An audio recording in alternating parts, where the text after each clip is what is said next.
Fala galera, tudo bem atletas? Está começando mais um GRAICast, o podcast da GRAI Team Assessoria Esportiva. E hoje está diferente, pessoal. Não é um, não é dois, são 3 convidados que iremos abordar um tema para você atleta que é essencial, está em alta. Então se você busca performance, você tem que ficar aqui até o final, porque são 3 nutricionistas que vão debater comigo agora, vão conversar comigo a partir de agora os temas mais essenciais durante o seu treino ou durante a sua prova. São eles: carboidrato. Então vocês vão desvendar, vai saber tudo sobre o carboidrato, tudo sobre hidratação e eletrólitos. Então tudo sobre isso também vai ter aqui. E por fim, galera, tudo sobre cafeína. Então são os 3 aspectos aí mais trabalhados no Endurance. Então vamos lá, vamos começando aqui. E para a gente começar, primeiro vamos começar com a base de tudo, pessoal. Primeiro a gente vai começar falando de energia. E hoje, para falar de energia e para falar de carboidrato, eu recebo aqui comigo a Thaís Sanches, que muita gente ainda subestima. E a Thaís vai explicar para vocês tudo sobre o carboidrato. Thaís, seja bem-vinda ao GRAICast. Antes da gente começar desvendando esse tema tão comum no meio do Endurance, eu gostaria primeiro que você se apresentasse aí para os nossos telespectadores, para os nossos ouvintes. Quem é você, Thaís? Bom, para quem não me conhece, né? Eu sou a Thaís. Eu sou nutricionista formada desde 2018, se não me engano. Vai passando os anos, a gente começa a esquecer, né? E eu trabalho com Endurance já tem uns 5 anos, mais ou menos. E me aventurei no triatlon recentemente. Tem 1 ano e meio, mais ou menos, que eu comecei a praticar. E é isso, acho que são os detalhes mais importantes. Mãe do Dudu. E hoje estou aqui para falar sobre carboidrato. Legal, Thaís, vamos lá. Então já se apresentou pra gente. Como é essa vida primeiro de atleta? Fala um pouquinho pra gente aí. Não é nada fácil, viu? Trabalhar atrapalha bastante os treinos, né? Ser herdeira facilitaria. Mas é muito difícil associar tudo, principalmente com criança pequena. Mas vale a pena demais, é muito gostoso. E é muito gostoso conseguir viver ali na prática tudo que eu estudo, aplicar tudo que eu estudo, testar no meu próprio corpo, no meu próprio dia a dia. Então tá sendo assim uma experiência incrível. Bacana, então vamos lá. Vamos ouvir de quem é nutricionista e de quem também é atleta. Thaís, antes de a gente abordar também esse tema de carboidrato, você no esporte, conta um pouquinho mais da sua experiência no esporte, o que você já fez, qual é a sua bagagem? Nossa, eu acho que eu já passei em várias modalidades aí dessa vida esportiva. Sempre fui assim, da musculação. Na verdade, sempre não, tá? Eu era a criança que era ativa, depois cresceu. Na escola, na aula de educação física, eu gostava de ficar jogando Uno, então eu não era muito do esporte. Isso foi mudando depois. Comecei na musculação, depois de um tempo entrei na corrida. Aí eu conheci o senhor Guilherme, a gente começou a namorar e o ambiente, ele contamina a gente, né? E nesse caso foi uma contaminação boa.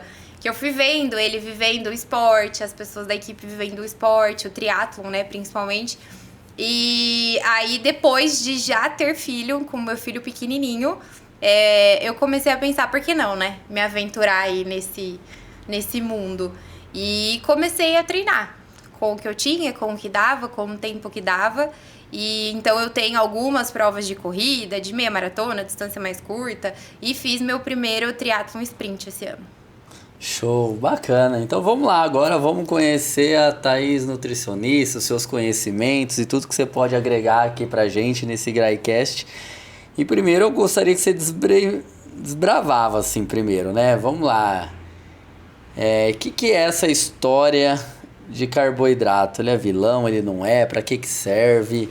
por que ele é importante? O que é esse carboidrato aí que todo mundo fala? Uns têm medo, outros imploram para ter mais. O que é isso? O carboidrato ele é de fases, né? Tem épocas que ele é odiado, tem épocas que ele é amado. Agora, depois do relato do novo recordista da maratona, né? Do mel, do pão, ele tá sendo amado. Logo ele entra na fase do ódio de novo. Mas assim, pensando na corrida, no endurance em si, o carboidrato é a nossa principal fonte de energia. Não tem como a gente negligenciar, deixar para depois, consumir pouco, cortar achando que vai emagrecer mais, enfim. Não funciona, a conta não fecha. Legal.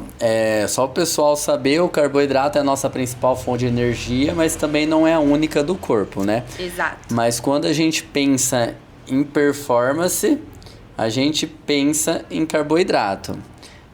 A gente não tem performance sem ter carboidrato, é mais ou menos isso? É mais ou menos isso, é totalmente isso, porque assim, ó, a gente também usa, por exemplo, gordura como fonte de energia. Usa.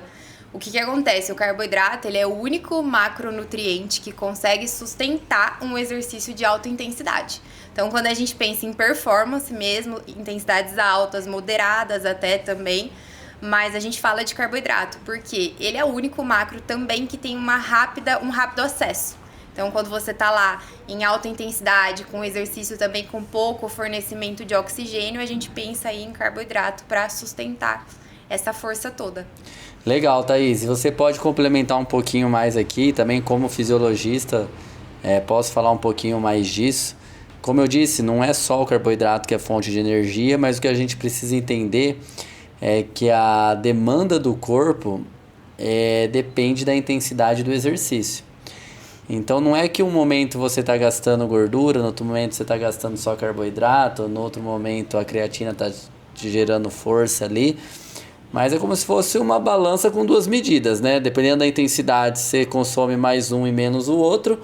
Dependendo de outra intensidade, essa conta ela fecha.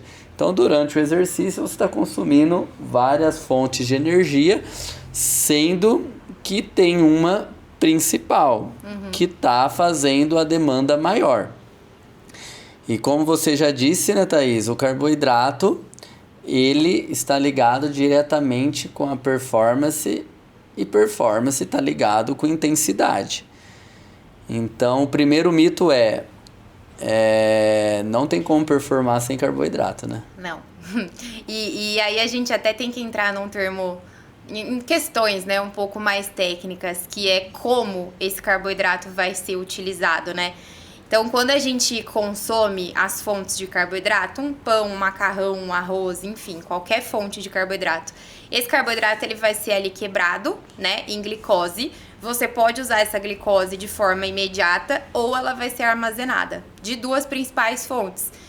Ou um glicogênio hepático, né, lá no nosso fígado, ou o glicogênio muscular. E esse é o melhor amigo e o mais importante na vida de um corredor.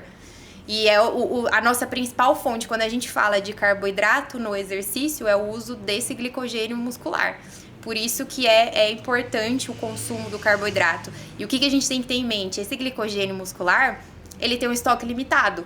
Se a gente espera para suplementar, se a gente espera ele dar um sinal de que está sendo esgotado para dar essa atenção para ele, não vai dar certo.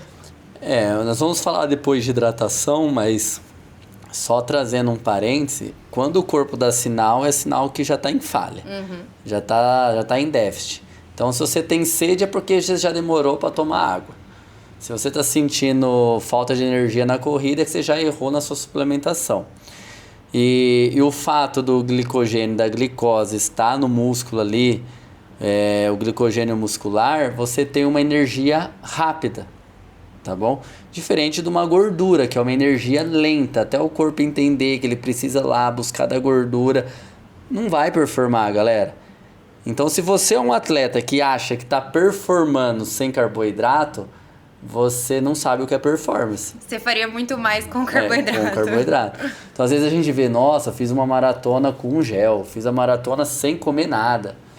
Galera, você só machucou o músculo, você só perdeu massa muscular e você foi na fé e na coragem. Então você não performou em nada, você fez uma superação burra, né?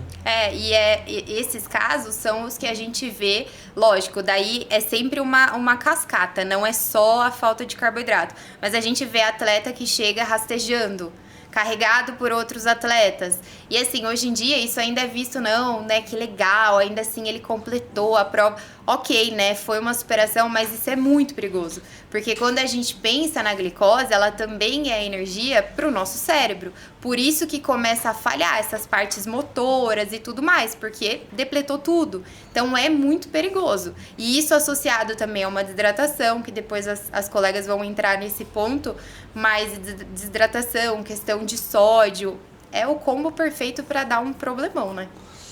E nem tudo que a gente vê de imagem, essa superação final, ela é tão bonito assim quanto a gente vê. Então a gente precisa avaliar. É emocionante, fica marcante, mas a gente precisa tomar um pouquinho mais de cuidado quando o assunto é performance, é saúde, é o corpo e tudo mais. Vamos lá então, Thaís. O que acontece se eu não consumo carboidrato durante treino ou durante provas longas aí? E vou até melhorar essa pergunta. A partir de que momento eu preciso consumir carboidrato? Tá. Vamos começar por aí, vai. Primeiro, a partir de qual momento de exercício eu preciso repor? Vamos dizer que a gente tem uma dieta balanceada.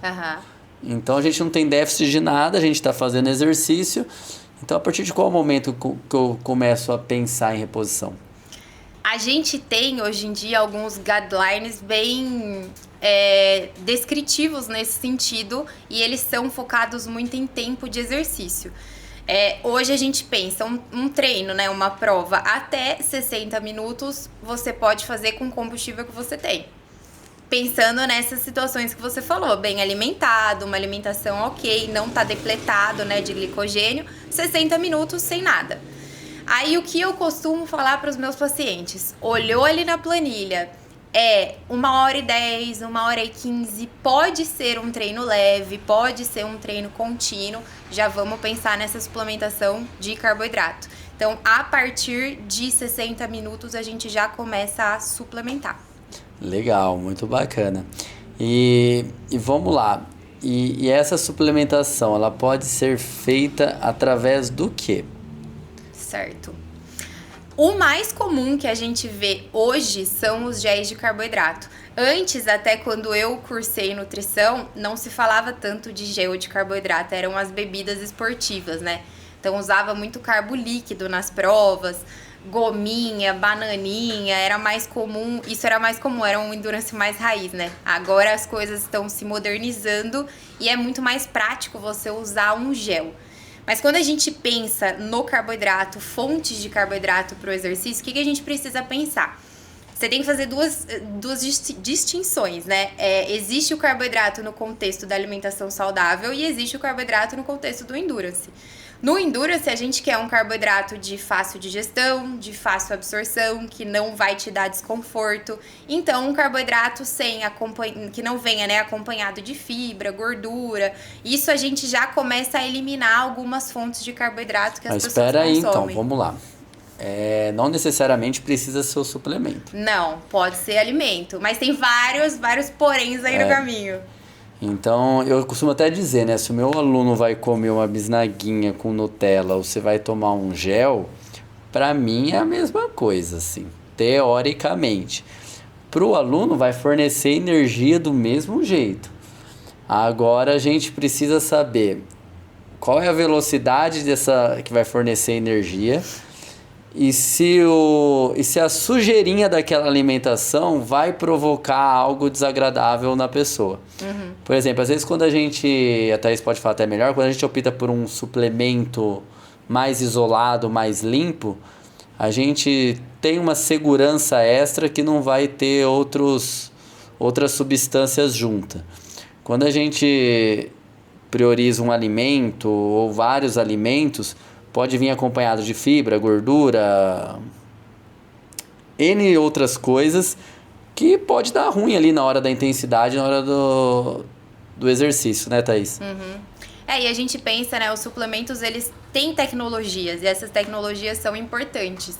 E por que existe essa diferença? Quando a gente pensa em absorção de glicose, vamos pensar assim, ó, o nosso intestino, ele tem um transportador específico para cada tipo ali de açúcar, tá? Vou usar esse termo para ficar mais compreensível.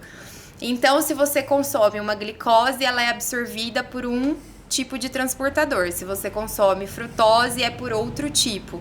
Então, vamos pensar que você consumiu uma fonte de carboidrato que tem um tipo só de açúcar. Então, esse carboidrato tem só glicose. O que acontece? Você sobrecarrega um único transportador. Trazendo isso para termos claros, né, não tão técnicos, a chance de você absorver de forma eficiente é menor, a chance desse esvaziamento gástrico ser ineficiente é muito grande. O que começa a acontecer? Aumenta o risco de distensão, náusea, dor de barriga. Por isso que a gente tem as tecnologias do géis, que aí tem proporção de carboidrato específica, tem toda uma composição pensada nessas questões. E é até legal a gente falar isso em proporções. Alguns gel de carboidrato, na própria embalagem já tá a distribuição de qual fonte de carboidrato é. Por exemplo, se vocês pegarem algum gel ali, vocês vão ver 2:1, 1:0,8, 2:1 de novo. Então, o que significa esses números escritos no sachê do gel, ou no pó, ou no suplemento? É a quantidade de cada fonte de carboidrato. Exato. E hoje é ciência, né? Hoje, se a gente consegue variar essas fontes de carboidrato, a nossa absorção é melhor. Isso. A produção é melhor. Então, ao invés de você consumir tipo só frutose, só palatinose, só maltodestrina, glicose, então assim, isso acaba sobrecarregando. É como se tivesse vários caminhões que levam esse carboidrato e você só utilizar um caminhão. É isso, fica sobrecarregado. Chega uma hora que ele não vai aguentar e vai começar a dar problema, né? Então, assim, a atividade começou a passar ali de 50 minutos, 1 hora, já é motivo de ligar uma chavinha e começar a suplementação. E a gente falou que ele tem a ver com a intensidade. Quanto maior a intensidade, maior o consumo. Como que é isso? Não necessariamente, assim. A quantidade de carboidrato, ela vai variar muito. E depois a gente pode até aprofundar isso, mas precisa de um treinamento intestinal, principalmente, né? Mas assim, a gente tem que se guiar pelo menos no mínimo recomendado, tá? Então, independente de ser muito intenso ou pouco intenso, o seu treino tem 1h30, você vai suplementar. Talvez o que mude? O tempo ali de suplementação dentro dessa 1h30. Tem atleta que vai suplementar a cada 30 minutos e vai ficar bem, tem atleta que vai precisar suplementar a cada 20, 25 minutos, porque isso também é individual, depende da aceitação, do quanto esse paciente, né, esse atleta vai tolerar de carboidrato ali no intestino, vai conseguir absorver. A gente tem, eu até não terminei, né, as recomendações, mas de 30 a 60 gramas em exercícios que duram ali de 1 hora a 2 horas, né? Quando a gente pensa de 2 a 3 horas, a gente já pensa de 60 a 90 gramas. Acima de 3 horas, a gente já pensa em 90 gramas. Alguns atletas toleram 120, mas não são todos. A gente vê aí hoje em dia muito atleta de alta performance que consome quantidades absurdas. Mas a gente tem que entender que eles treinam em uma intensidade insana, né? E eles treinam o intestino também da mesma forma. Então, eles toleram muito bem. Fazem testes. Exato. Sobrecarga de carboidrato, ver o quanto a ser. E são cenários diferentes, né? Eles têm testes laboratoriais muito mais específicos do que a gente consegue ter. Uma coisa que eu vou relatar para vocês, até complementando a Thaís aqui, pessoal, é que assim, eu tenho de Endurance aí 2012, 14 anos mais ou menos. E ao longo desse tempo eu tive algumas nutricionistas, a ciência também mudou, a forma de prescrição mudou. Não é o que eu fazia antes é errado, hoje é certo. É que a ciência vai evoluindo e vai mudando. E talvez o que a gente usa hoje de recomendação daqui 3, 4 anos talvez seja outra recomendação. E provavelmente vai ser. Mas o que eu tenho de experiência é o seguinte: antigamente a gente se usava muito alimento porque tinha pouca tecnologia na suplementação. Então a gente ia para um Ironman com bisnaguinha, com bananinha, e o estômago inflava assim, tinha hora, entendeu? Bala fine, tudo fonte de energia. Dava energia, mas era muito fácil dar ruim. Eu costumo dizer que o meu estômago é de avestruz, ele aceitava tudo. Mas a gente usava outras fontes, tá? Com o avanço da tecnologia, o que acontece? Das pesquisas, os alimentos foram ficando esquecidos durante a atividade. E hoje até o gel muitas vezes está sendo esquecido por pó. Você diluir na água, que é mais fácil você levar uma concentração maior. E quando você é um atleta profissional, pensa em performance, não dá tempo de você ficar abrindo gel. Então, o que eu percebo assim na prática, às vezes a gente recebe algumas recomendações, algumas estratégias que, às vezes por falta de conhecimento mesmo do profissional, que não entendem o esporte na prática. Então, a Thaís está aqui, ela vivencia o triatlon, então é muito legal a nutricionista ou nutricionista, não precisa ser triatleta, não precisa ser maratonista, mas ele precisa conhecer o esporte. E isso é fundamental, né, Thaís? E assim, não tira, lógico, né, a capacidade de conhecimento e tudo mais, mas quando a gente vive isso na pele, às vezes você escuta o relato do atleta, você fala, não, eu sei como é, eu já vivi, eu entendo. Às vezes você já participou, já assistiu prova, você sabe como é a dinâmica, a logística, então ajuda bastante. Porque às vezes, por exemplo, vou dar um exemplo bobo. O atleta ele vai fazer uma maratona em 5 horas e a nutricionista pede para ele tomar um gel a cada 20 minutos. São 3 géis por hora. 3 vezes 5, 15. Ele não consegue levar 15 gel na prova. Então, é coisas para se pensar, entendeu? Então, assim, às vezes eu pego estratégia nutricional, que às vezes a gente, no triatlon principalmente, que às vezes eu preciso fazer alguns ajustes, dinâmica de natação, na hora que ele vai tomar, na transição, na bike, qual é o tempo, adianta um, prolonga o outro. E isso tudo precisa ser feito pro aluno performar, né? Thaís, você falou um pouquinho das quantidades, então vamos lá. Você falou que exercício até 1, 2 horas, a gente trabalha ali com 30 a 60 gramas de carboidrato por hora, é isso? Exato. Pessoal, quando vocês verem gramas de carboidrato, é grama de carboidrato, não grama de produto, tá bom? Quando você pega o sachê lá, ele tem, sei lá, quantas gramas ali embaixo, não é aquilo não. Você tem que ir lá na tabela nutricional do produto e ver quanto tem de carboidrato, tá bom? E aí eu até ensino os alunos a fazerem essa conta de acordo com o que a nutricionista pede. E como é feita essa adaptação, Thaís? Você falou assim, o pessoal nunca tomou gel. Vou começar agora a repor carboidrato. Como deve ser feito isso? Do zero, assim. Tem que começar devagar, já começa com uma dosagem alta, já começa com o gel mais caro, com o gel mais barato. Como é feito isso? Primeiro, a gente tem que pensar em começar certo, né? E sempre já começar com um bom produto. E o bom produto não tem essa relação tão direta com o preço.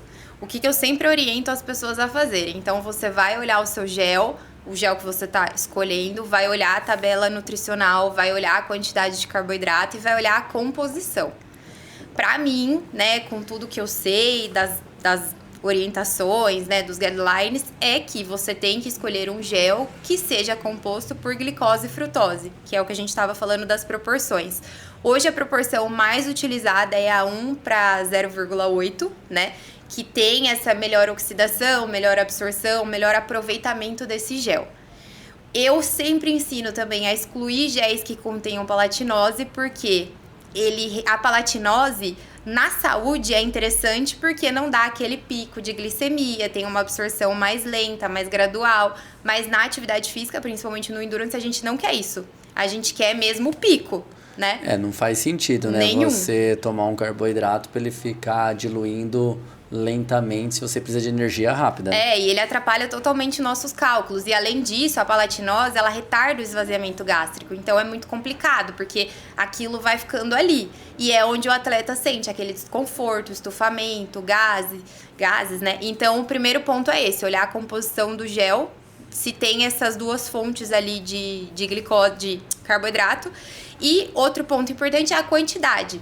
Às vezes você vai lá e paga R$2 no gel, R$3 no gel, mas ele tem uma fonte ruim e em um gel de 30 gramas ele tem 19 gramas de carboidrato. Pensa, para você chegar na recomendação aí dos 30, que é o mínimo por hora, você vai precisar de pelo menos 2, porque você também não vai tomar um gel e meio, né? Então, a gente começa a colocar na ponta do lápis e às vezes não vale a pena. E quando isso vai se prolongando, então, é um treino mais longo, uma prova mais longa, né? Que você vai usar mais, fica totalmente inviável. Então, para quem tá começando, como seria essa adaptação? Sempre assim, começa da recomendação mínima. Então, olha esse gel, faz essas observações que eu comentei. Depois, óbvio, você vai ter que treinar isso, né? Adaptar em um treino, nunca numa prova. E, de preferência, assim, começa com a recomendação mais longa. Então, eu tenho 1h10 de treino, na metade do meu treino eu tomo um gel. Ficou bem, ok, depois tenta incluir 2. Então, assim, é sempre de forma muito gradual e não precisa ir sempre no teto da recomendação. Se você não tem o intuito de correr, longas distâncias, se adapta com a quantidade menor ali, vê se você fica bem, se precisou de mais, aumenta um pouquinho, mas é de forma muito gradual, zero pressa. Legal, então assim, ir devagar no começo com carboidrato, isso é primordial. Ir adaptando o intestino. Lógico, quanto mais ambicioso você for buscar performance, a conversa do carboidrato vai ser outra, né? A conversa vai ser outra, a adaptação vai ser outra, a quantidade vai ser outra. Hoje a gente vê aí maratonistas consumindo 100 gramas por hora, nós vemos triatleta consumindo acima de 100 gramas, 120, 130.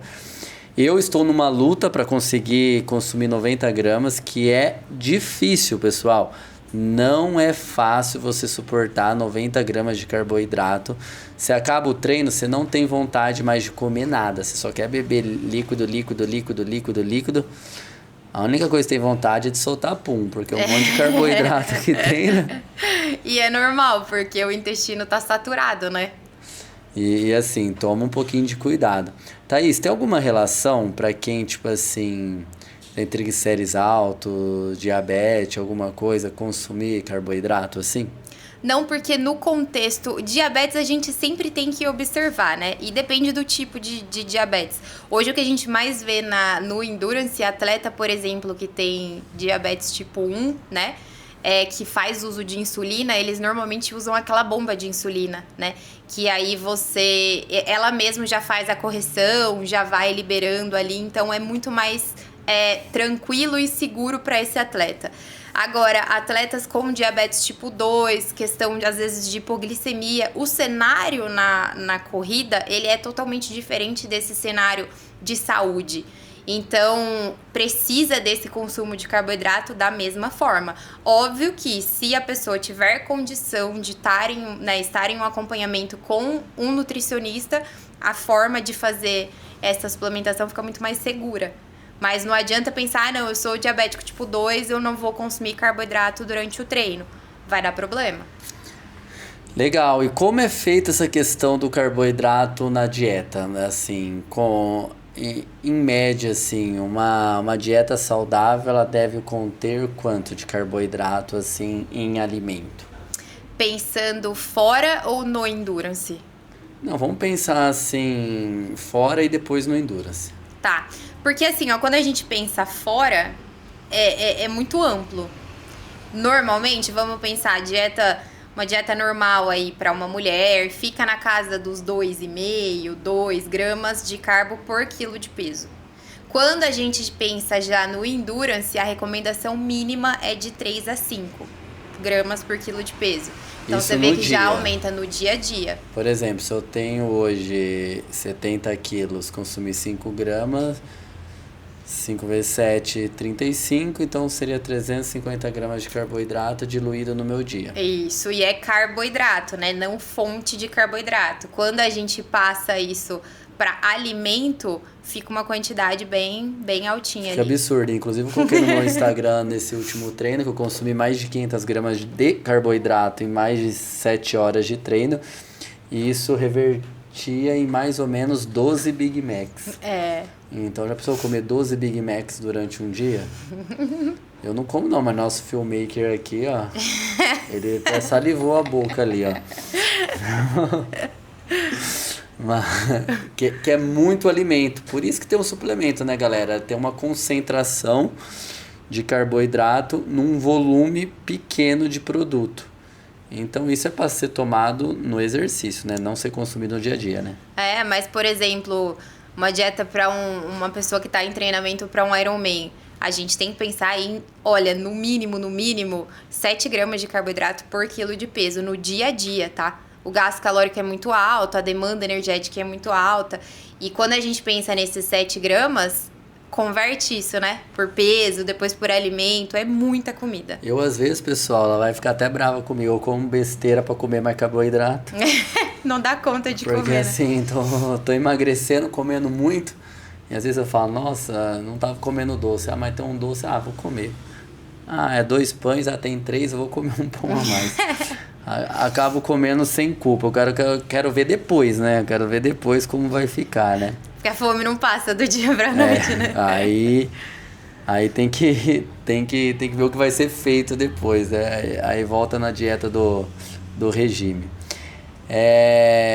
E assim, para quem consome mais, corre mais, pedala mais ou não tem nada a ver isso?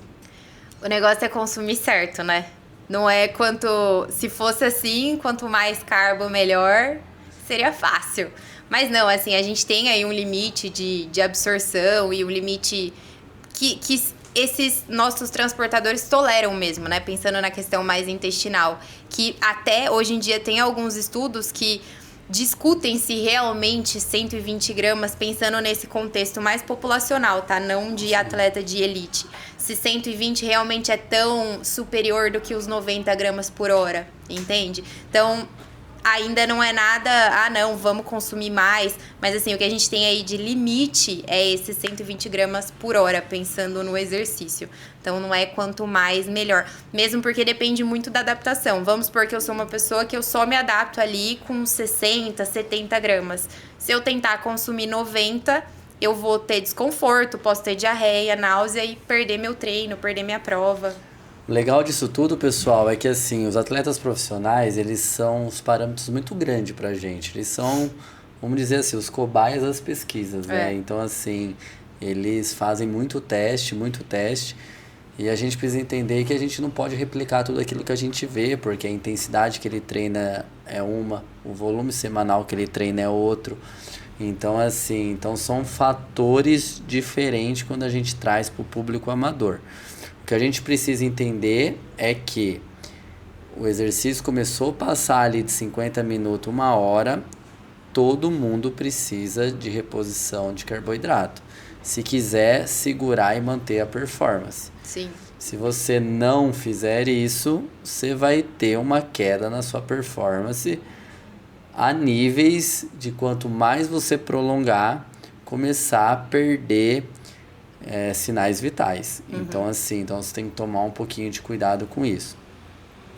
Então, não dá trela para quem às vezes fala que faz as coisas e não consome, tá?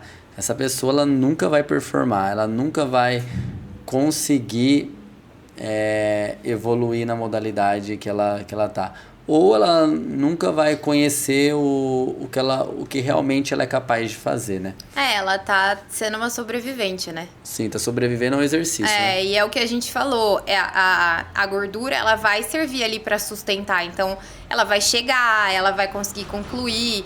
Acontece que esse custo vai ser muito alto, né? Como que fica essa musculatura no dia seguinte? Como que ela termina essa prova? Isso é muito legal, vocês podem perceber, tá? Porque assim, as pessoas que fazem pouca reposição, a recuperação dela e o dano, a recuperação dela é menor, ou seja, leva mais tempo para recuperar, e o dano muscular dela é maior, ou seja, ela se machuca mais, o músculo inflama mais.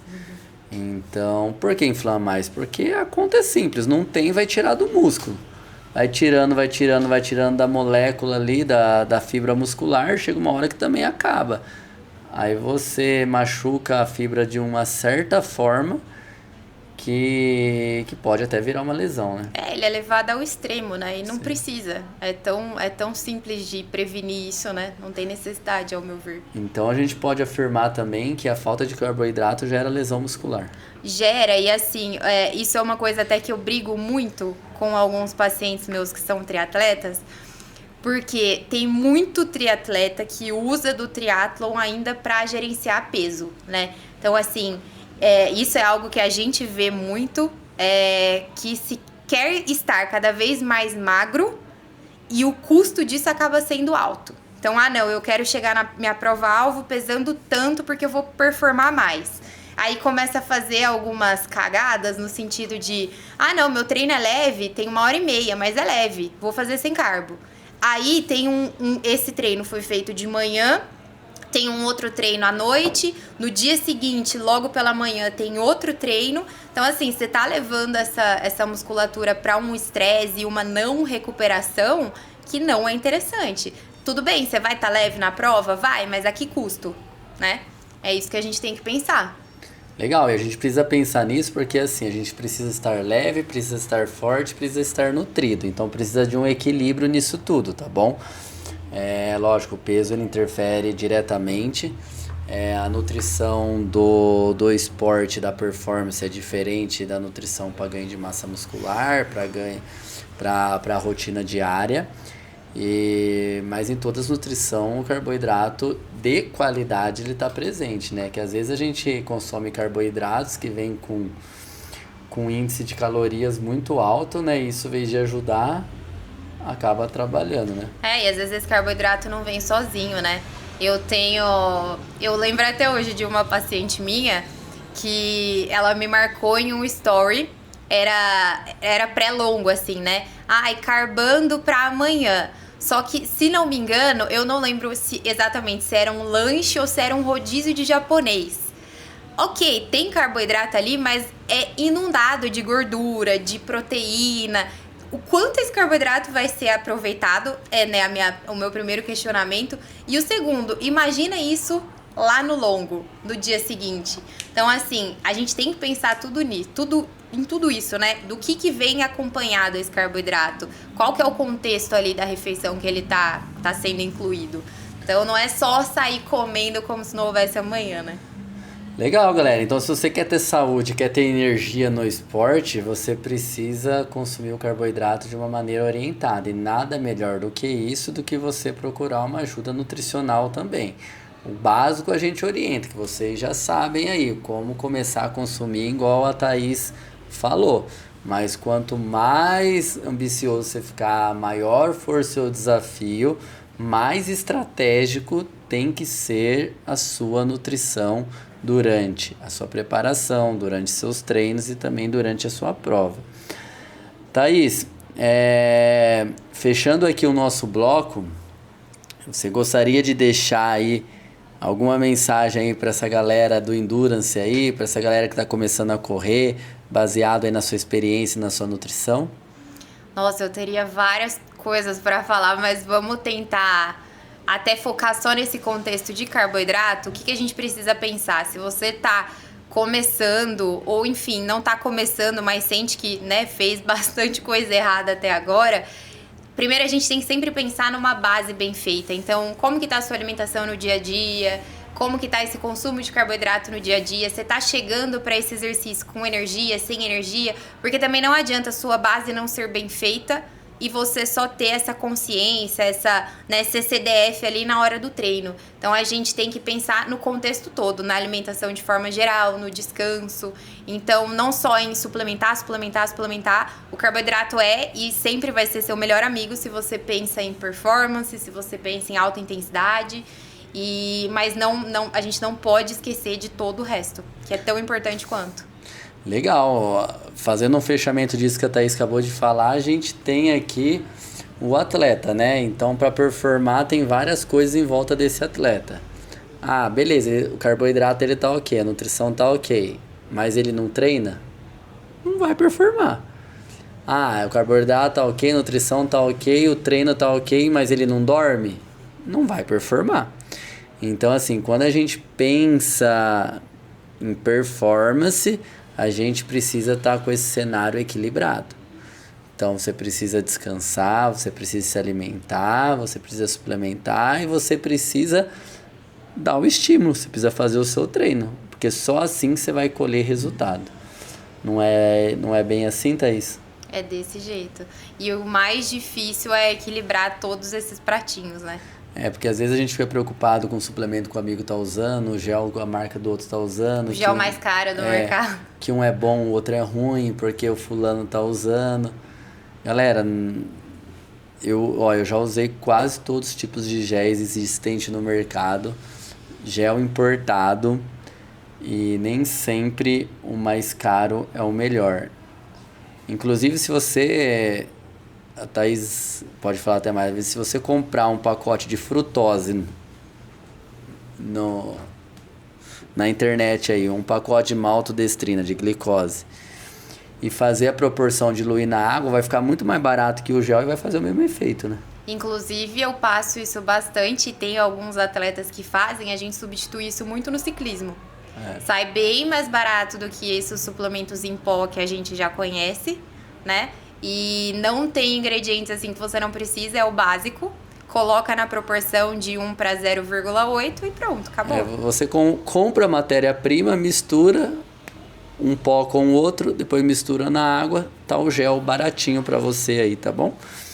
Então assim, fique ligado nessa. Thaís, muito bem. Eu acho que ficou bem claro aqui que o carboidrato não é opção. O carboidrato realmente é estratégia. E não adianta só querer treinar forte, galera. Você tem que abastecer o tanque. Então a mensagem que fica é essa.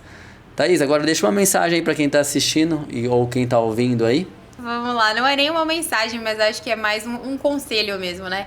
Hoje em dia a gente tem muito acesso à rede social, a gente se espelha em N pessoas e às vezes acaba se frustrando porque a gente usa como exemplo pessoas que têm um contexto de vida totalmente diferente do nosso. Então a gente precisa, acho que, valorizar um pouquinho mais também tudo que a gente faz, prestar atenção ou se espelhar em quem tem uma vida mais parecida, mais próxima com a nossa, para não viver nessa de que tem que esperar as condições perfeitas, que vai ser tudo perfeito. Essa vida de endurance é perrengue mesmo, não é fácil para ninguém, mas é gostoso demais, vale muito a pena. É difícil demais, né? E pede pra esposa pra fazer Ironman ou maratona, tá? Tem que ter autorização, viu? Porque senão vai virar um inferno dentro de casa, hein? Já tô avisando antes da hora, hein? Já tô te avisando aí tudo isso. Inclusive, galera, tomem cuidado pra quem gosta muito de IA, tá? Acabou de sair um artigo agora recentemente que mais de 40% das respostas da IA, elas podem te prejudicar a sua saúde, tá bom? Pode te dar informações erradas. Então, assim, nunca a IA vai substituir um profissional, tá bom? Então, você que gosta de ficar pegando treino, dieta de chat GPT, de chat, de NZA aí, toma um pouco de cuidado. Thaís, muito obrigado pela sua participação. Agora vamos entrar outra nutricionista aí para abordar outro tema. E agradeço demais aí a sua participação e sua contribuição com a gente. Obrigado. Obrigada, gente.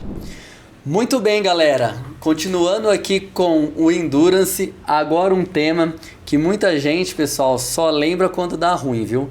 E esse tema, ele é, acho que um dos mais básicos, viu? Que é hidratação, mas é um tema super importante E aqui, galera, a hidratação não é só beber água, tá? Então vamos pensar além disso. E quem vai desbravar esse tema aqui com a gente, estou recebendo aqui, também é aluna da equipe, atleta de corrida, a Isa Particelli, nutricionista. Isa, seja bem-vinda ao GraiCast. Conta pra gente, quem é você, quem que é a Isa? Gui, primeiro, obrigada pelo convite, prazer estar aqui com você. Então, meu nome é Isabela, sou nutricionista clínica, comecei, na verdade, a vida aí na área hospitalar, então trabalhei um pouquinho em UTI. Depois parti para a área de endocrinologia, metabolismo e hoje atuo também como nutricionista esportiva. E Isa, quem é a Isa no esporte? Fala pra gente. Falo que minha vida sempre foi muito ativa, Gui. Comecei aí na dança, na verdade, com 4 anos e segui até os 20 anos, fazia balé, jazz, tudo que a academia tinha eu estava fazendo. Só que com a faculdade, rotina muito corrida, eu acabei não conseguindo me comprometer mais e entrei para musculação, mas sempre gostei muito de correr. Mas não tinha fôlego, não tinha muita resistência. Então, um primo meu que corria também começou a me chamar para uns treinos, para umas provas. E aí eu comecei a pegar gosto. E aí depois de uns 6 meses, meio que fazendo por conta, eu procurei o Gui. E aí tô aqui com ele desde 2023. E aí recentemente a natação também entrou aí na minha vida. Entrou na sua vida, show. Isa, vamos abordar esse tema, que não é só beber água, né? A hidratação ela é muito importante, principalmente aí no esporte de endurance, de longa duração. Ou os esportes que estendem um pouco mais, acho que todo o esporte. Isa, por que a hidratação é tão importante assim no dia a dia, no esporte? Você poderia falar um pouquinho mais sobre isso? Claro. Gui, basicamente 80% do nosso músculo ele é composto por água. E até uma coisa que eu brinco muito no consultório, em atendimento, que se a gente não toma água, esse músculo ele basicamente vira uma uva passa, ele desidrata muito fácil, né? E quando a gente pensa até no endurance é um esporte de resistência. Então você vai passar muito tempo fazendo aquela atividade. E quanto mais tempo você passa, mais você transpira, mais água você perde. E com certeza a gente vai abordar mais pra frente, mas a água ela envolve além dessa parte muscular, né, de hidratação, mas envolve volume sanguíneo, ajuda a regular a frequência cardíaca, então a hidratação aí é o básico do básico pra gente ter. E quando a gente não hidrata, vamos dizer assim, corretamente, o que acontece? Você fala mais no esporte ou no dia a dia? Nos dois. Nos dois. A gente pode entrar num quadro aí de desidratação, tá? No dia a dia é mais difícil a gente desidratar. A gente encontra esses quadros mais a nível hospitalar ou alguma questão clínica. Mas falando no esporte, quando a gente não hidrata corretamente, a gente entra nesse quadro de desidratação, a primeira coisa que vai acontecer é que a gente vai diminuir o volume sanguíneo. Toda essa diminuição, né, quando a gente tem menos desse fluido circulando no nosso corpo, a gente começa a aumentar demais a frequência cardíaca. Quando aumenta a frequência cardíaca, nossa percepção de esforço ela aumenta muito também. Então isso vai te levar a fadiga, isso vai causar problemas intestinais, então a gente vai ter um ressecamento das fezes também. E outro ponto importante é que, se a gente pensar isso numa prova, isso pode te tirar de uma prova também. Então a desidratação ela é um quadro que no esporte ela não é tão incomum quanto a gente gostaria que fosse, mas é algo que pode te tirar de uma prova, te tirar de treino e trazer aí prejuízos importantes. Legal. Então a falta de hidratação causa desidratação, que é os sintomas que você Exato. falou, tá bom? E a hidratação correta, ela ajuda no quê? Para que ela serve? E a hidratação correta, primeiramente, é para a gente cuidar dessa massa muscular. Então, como o músculo, boa parte é composto por água, então a gente precisa ter uma hidratação correta para isso. E outro ponto importante é que na água, na composição da água, a gente tem o sódio, a gente tem potássio, a gente tem magnésio, né, que são aí os eletrólitos. E hoje acho que se fala muito do sódio. E o sódio ele é tão importante porque ele ajuda, né, dizendo aí a grosso modo, ele ajuda a água a entrar dentro da célula, ele participa de impulsos nervosos. Então, se eu não me hidrato corretamente, eu vou ter uma série de prejuízos também, né? Legal. E a gente, quando faz exercício, a gente transpira demais. Sim. Algumas pessoas transpiram mais, outras transpiram menos. E a transpiração também tem a ver com a temperatura do ambiente, a umidade do ambiente e tudo mais. Mas qual que é o papel da hidratação assim nessa regulação aí da temperatura corporal? E é crucial, né? Porque quando a gente começa a transpirar muito, é fisiológico que o corpo ele tem uma resposta, porque ele fala, bom, eu preciso me manter aqui a 37 graus, a temperatura corporal está subindo demais. Seja porque o ambiente externo está muito quente ou porque a gente está superaquecendo pelo exercício. Quando essa temperatura começa a aumentar demais, como uma resposta protetiva e fisiológica, o corpo ele vai começar a expelir a água que está na nossa camada da pele e evaporar. Essa evaporação da água que está na nossa pele é justamente o suor, que é o que vai regular a nossa temperatura corporal. Então, a partir do momento que eu tenho uma hidratação inadequada, eu não consigo fazer essa água evaporar para regular minha temperatura corporal. Então, se eu estou ou desidratada ou às vezes hiperidratada, eu não controlo essa temperatura corporal e o meu corpo não entra em equilíbrio.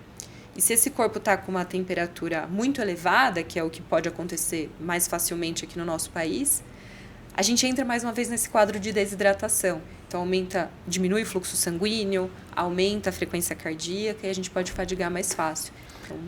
Legal. Isa, e qual que é a recomendação assim, de hidratação no dia a dia? E qual que é a recomendação de hidratação também durante o exercício? Gui, isso vai variar muito aí. Quem é meu atleta ou meu paciente, né? Se a gente está falando aí de dia a dia, eu acho que tem um número um pouco cabalístico aí na internet, né? De 25 ml por quilo de peso, 35 ml de 35 ml de água por quilo de peso.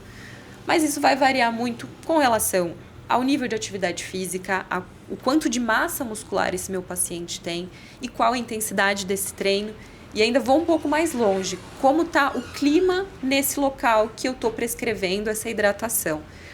A gente tem realmente essa recomendação aí, né, dos 25 ml por quilo de peso, podendo chegar até 40, 45 ml por quilo de peso.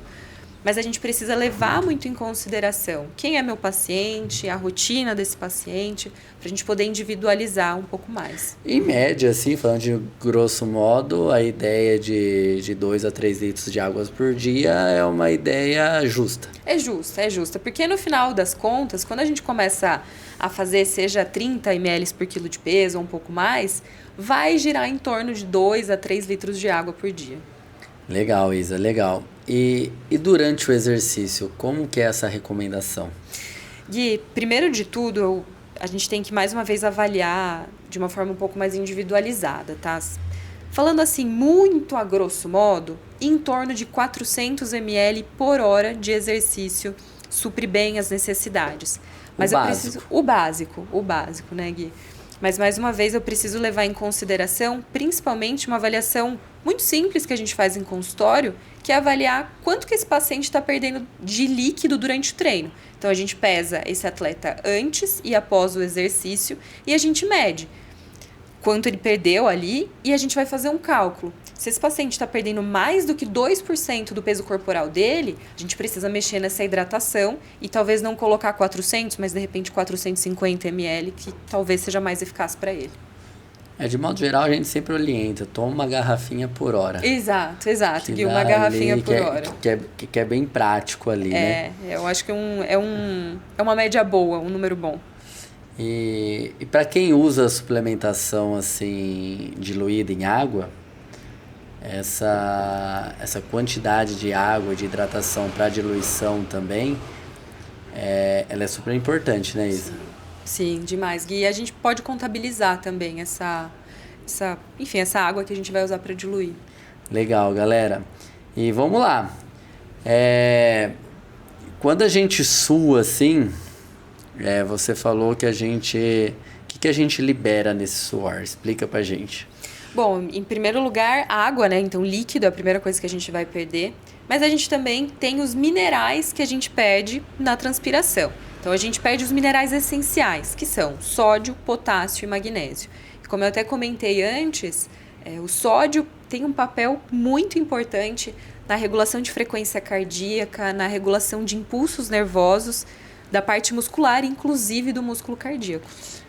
acabamos de falar com a Thaís sobre carboidrato, sobre reposição, e hoje também o sódio está sendo muito estudado.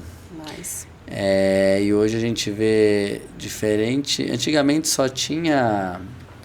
Eu, há 14 anos atrás, quando fazia triatlo, só tinha cápsula de sal. Depois veio umas pastilhas que a gente diluía na água, na garrafinha.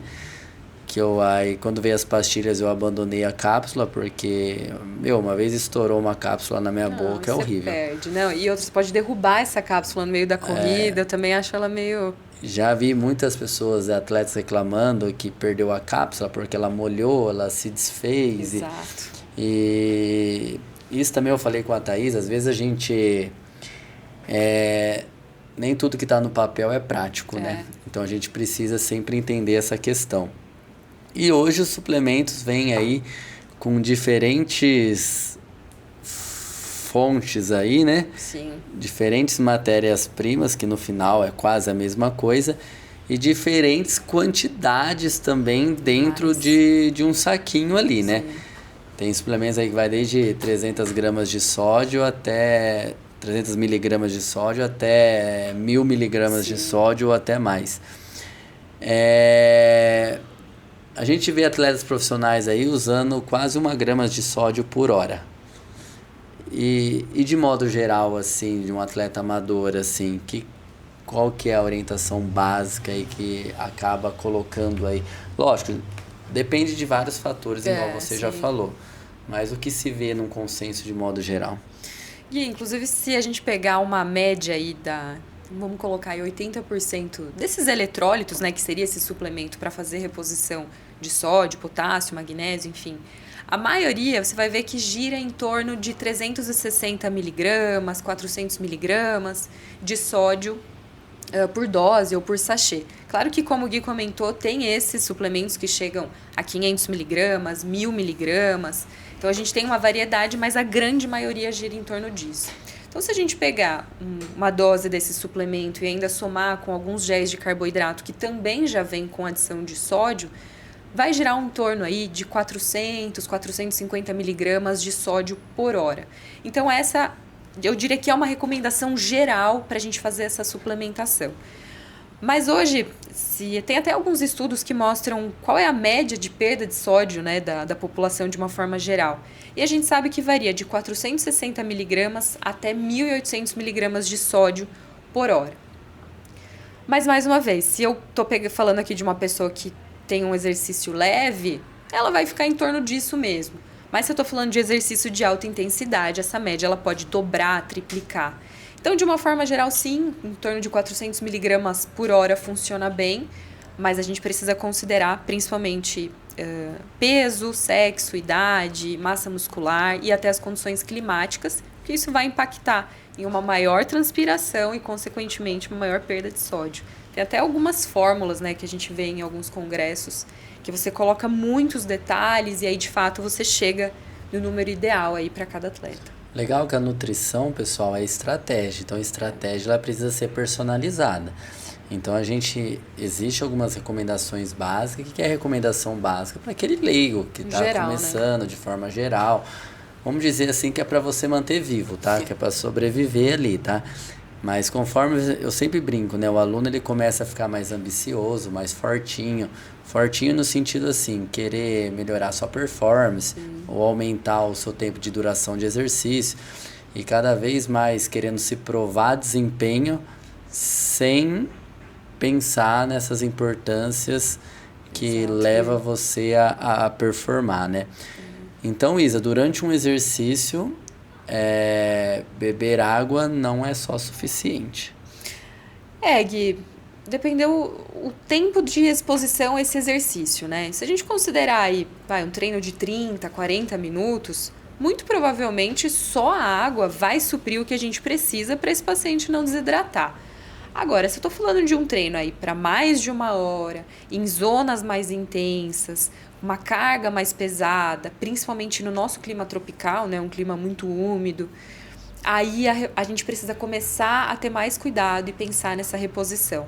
Talvez de início uma reposição mais conservadora. E quando a gente for sentindo confiança, entendendo a resposta desse paciente, a gente aumente aí essa suplementação. E essa suplementação de eletrólitos, ela é só usada assim durante o exercício ou ela pode ser usada tipo numa recuperação, numa hidratação maior dias que antecedem uma prova-alvo? Pode ser usada essa estratégia também? Pode, Gui. Inclusive é algo que eu já usei bastante, uso com alguns atletas, principalmente corredores, ou quem vai fazer uma prova de triatlon. Então a gente começa a trabalhar essa hidratação não só no momento da prova, mas no dia anterior a gente já pode aumentar a quantidade não só de líquidos, mas introduzir os eletrólitos e durante, né, obviamente a gente faz essa suplementação, mas no pós muitas vezes ele evita aquela sensação que alguns pacientes referem de ficarem meio cozidos no dia seguinte, né? Falando a grosso modo. Que é aquela sensação de um cansaço extremo, às vezes dor de cabeça, muita fadiga. Isso pode ser um sinal, sim, de desidratação ou de má hidratação durante o treino. Então, a gente começa aí todo esse trabalho antes dessa prova, durante e depois. Eu acho legal até comentar, Gui, que essas coisas devem ser testadas também em treino. Eu vejo muito o atleta negligenciando aí a suplementação no treino, porque não é prova, talvez eu não dê tudo de mim, não é necessário. Mas tudo que a gente vai fazer numa prova tem que ser testado antes. Então a gente sempre precisa testar isso. Isso eu abordo muito, inclusive falamos também no tema anterior de carboidrato, que às vezes a pessoa quer só fazer o certo no dia que está competindo, né? Uhum. Então, assim, eu vejo por mim, eu tô numa luta aí constante de tentar aumentar a quantidade de carboidrato. Para mim, tentar performar e absorver e suportar isso.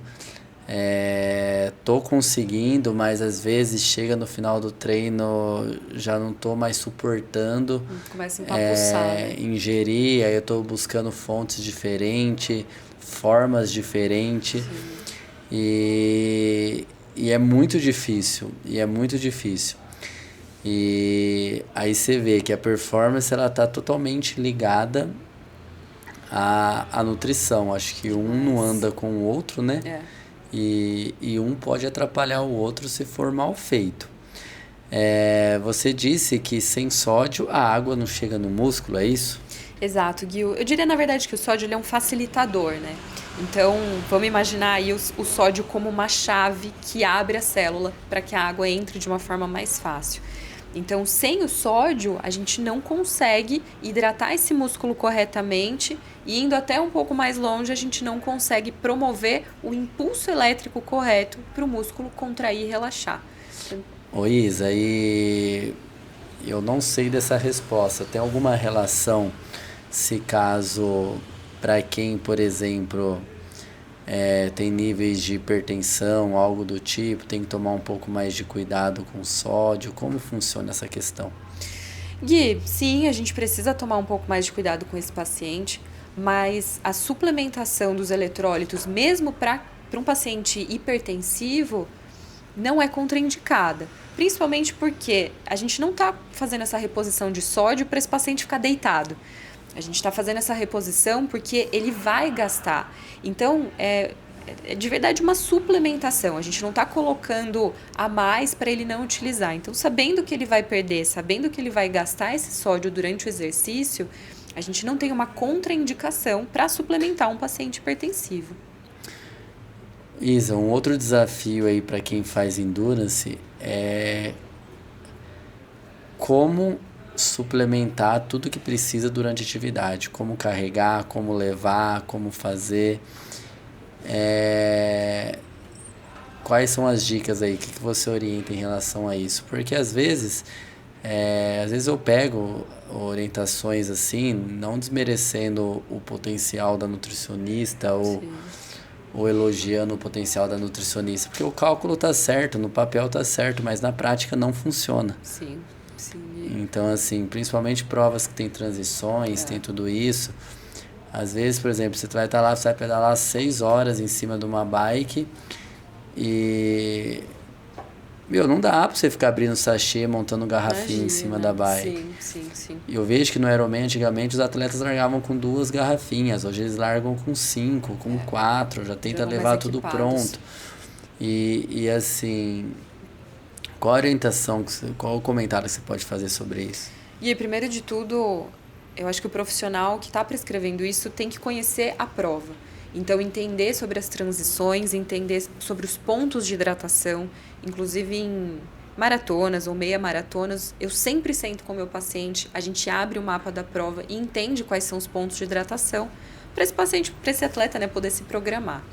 Quando a gente pensa num triatlon, no Ironman, enfim, que realmente o tanto de suplemento é muito grande, até pelas horas de prova, a gente tem que entender o que funciona para aquele paciente também. Então, já orientado, tipo, vamos levar 4 garrafinhas, então, se ele tem como levar essas 4 garrafinhas, ou não, minha bike só comporta 2. Então, a gente vai levar, de repente, naquela soft flask, né, então, que fique no bolso, ou que as mulheres têm o top, né, então, que a gente consiga colocar atrás.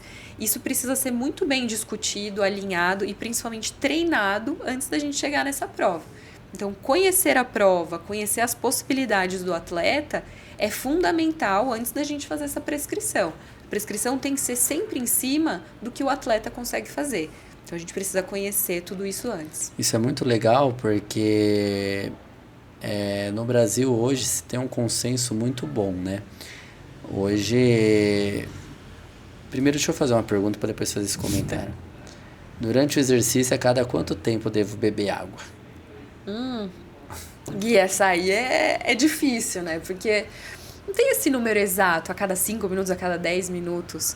Mas o que eu sempre sugiro é dê pequenos goles durante todo o percurso. Porque não adianta a gente, do nada, querer virar 500 ml. A barriga vai encher demais, vai dar desconforto. Então isso é bem legal, né, galera? Porque se a gente tem uma média ali de consumir ali em torno de 500 ml por hora, você não vai deixar para consumir na hora que der 1 hora. Exato. Então, se a gente diluir essas 500 ml, por exemplo, em 4 vezes, a cada 15 minutos a gente consome 150 ml. Exato. Pode que ser é metade de um copinho e não sobrecarrega o estômago de ninguém. Exato. Até então, o comentário que eu ia fazer é que as provas no Brasil, geralmente, os pontos de hidratação são a cada 2 ou 3 quilômetros em média. Que isso, para um ritmo de um amador de corrida, gira em torno aí de 10 a 20 minutos. Então, assim, eu dei o exemplo, a cada 15 aí tá dentro. Quando a gente entra numa prova internacional, isso é um problema. Porque geralmente as provas internacionais são a cada 5 quilômetros. Aí espaça demais. E isso às vezes eu preciso orientar o aluno a levar a hidratação durante a prova.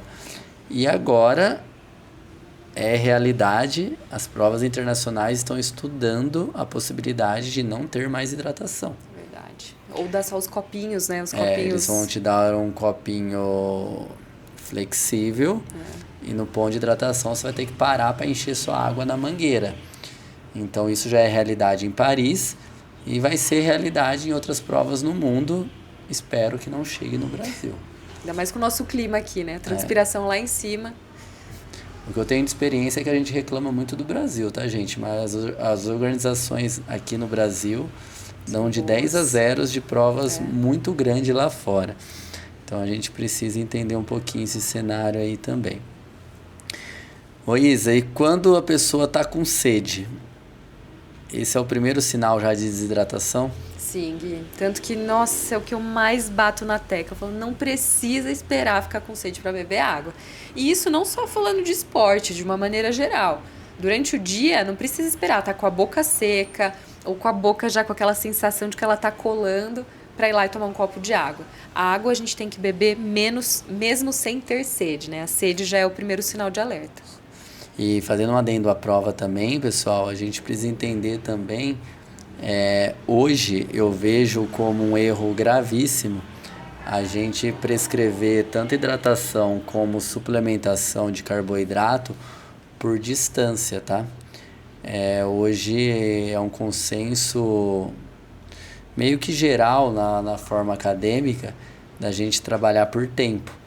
Porque existe várias variáveis, né? Por exemplo, se você pega, sei lá, vamos beber água e tomar um gel a cada 5 quilômetros. Se o primeiro 5 km for plano, você vai fazer, sei lá, em 30 minutos. Se os próximos 5 km for uma serra, você vai fazer em 50 minutos. Ou seja, você aumentou 20 minutos o tempo de reposição e isso pode gerar uma quebra. Então, quando eu recebo também estratégias por quilômetro, eu já mudo para tempo. Sim. Isso mesmo. Não estou tirando o mérito do nutricionista, tá? Eu só faço uma adaptação para tempo, para que não corra esse risco. Sim, concordo. Porque numa prova plana, isso é fácil fazer por quilômetro. Demais. Mas e se ele quebrar? Sim. Ele vai abandonar ou ele vai terminar a prova? Entender o tempo que cada paciente faz essa quilometragem, né? Ô Isa, e a água ela pode ser usada também, Isa, para tomar um banhinho na prova ali, para dar aquela sensação de regular a temperatura? Como você vê isso também? E eu vejo isso como uma forma muito benéfica, tá? Lógico, isso não isenta, não tira a responsabilidade de ninguém de fato tomar água. Mas como a gente comentou, a desidratação ela vai levar a um aumento da temperatura corporal. E, enfim, quando essa temperatura começa a subir demais, claro que o atleta ele começa a ficar mais desconfortável justamente por sentir mais esse cansaço, aumenta a frequência cardíaca. Então, jogar uma água fria, ela ajuda a regular essa temperatura justamente porque no momento que essa água evapora, a temperatura corporal diminui e a gente volta à homeostase, a gente volta ao equilíbrio desse organismo. Mas, mais uma vez, só jogar água ela não adianta, a gente precisa hidratar junto, mas com certeza ajuda a regular a temperatura corporal. Eu, particularmente, eu termino minhas provas molhado.